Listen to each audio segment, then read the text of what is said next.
Hello बच्चों, आज हम समझने वाले हैं इलेक्ट्रिक करंट के बारे में। आखिर इलेक्ट्रिक करंट क्या होती है? सभी बच्चों को ये डेफिनेशन पता होगी। The rate of flow of charge is known as current. जितना भी चार्ज फ्लो होता है उसी को उसकी करंट बोलते हैं, यानी कि जिस भी रेट पर जो भी चार्ज फ्लो होता है उसे उसकी करंट बोलते हैं। अच्छा, ये तो एक रेडी रेडाई डेफिनेशन हो गई।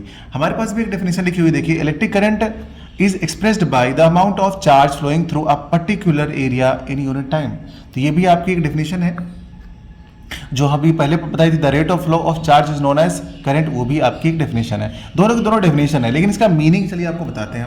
आप इसका मीनिंग समझ जाएंगे तो कभी नहीं भूलेंगे।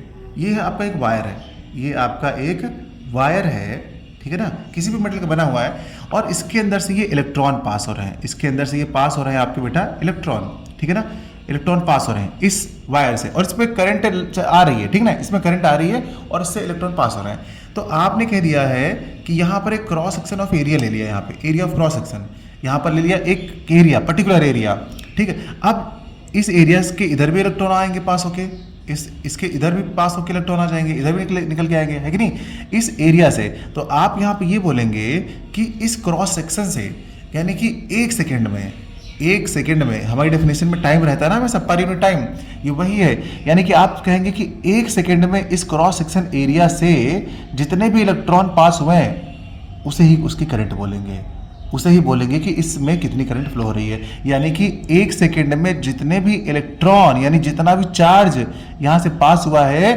उसे कहेंगे करंट।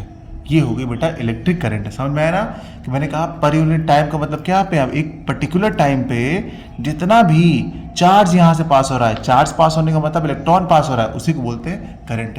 आई थिंक अब आप समझ गए होंगे। अच्छा, करंट आप समझ गए तो मैं आपको बता दूं, करंट को बेटा जो है ना वो हम कैपिटल आई से इंडिकेट करते हैं, कैपिटल आई से इंडिकेट करते हैं, और जो अपना चार्ज होता है ना उसको हम क्यू से इंडिकेट करते हैं, कैपिटल क्यू से, और जो अपना टाइम है तो आपको पता है टाइम को टी से करते हैं। ये हो गया अपना करंट का फॉर्मूला, ये करंट का फॉर्मूला हो गया। अच्छा ठीक है, अब इसकी यूनिट देख ली जाए। यूनिट क्या होती है बच्चों? यूनिट बहुत पूछी जाती है एग्जाम में। अगर इसकी यूनिट की बात करते हैं तो इसकी यूनिट होती है एम्पियर, साइंटिस्ट के बेस पे ये एम्पियर, और एम्पियर को हम लोग कैपिटल ए से इंडिकेट करते हैं। लेकिन अगर हम कहें कि एम्पियर नहीं, आपके ऑप्शन में कुछ और भी दिया है, तो आप कहेंगे sir I is equals to Q होता है अपॉन में टी होता है। अब इसकी दूसरी यूनिट जो है ना हमेशा फार्मूले से आएगी। क्यू का मतलब क्या होता है? चार्ज। अब चार्ज की यूनिट क्या होती है? कूलॉम। तो कूलॉम को हम लोग किसे दिखाते हैं? सी से दिखाते हैं, तो सी से दिखाइए। और टाइम का सेकंड होता है तो सेकंड को एस से दिखाते हैं। तो ये आ गई आपकी दूसरी यूनिट, ये यूनिट आ गई आपकी कूलॉम पर सेकेंड, ठीक है ना। यानी करंट की दो यूनिट हैं, एक एम्पियर और एक है आपका कूलॉम पर सेकेंड। बच्चों बस करंट आप लोग जान चुके हैं। मिलते हैं अगली क्लास में एक नए टॉपिक के साथ। Bye bye.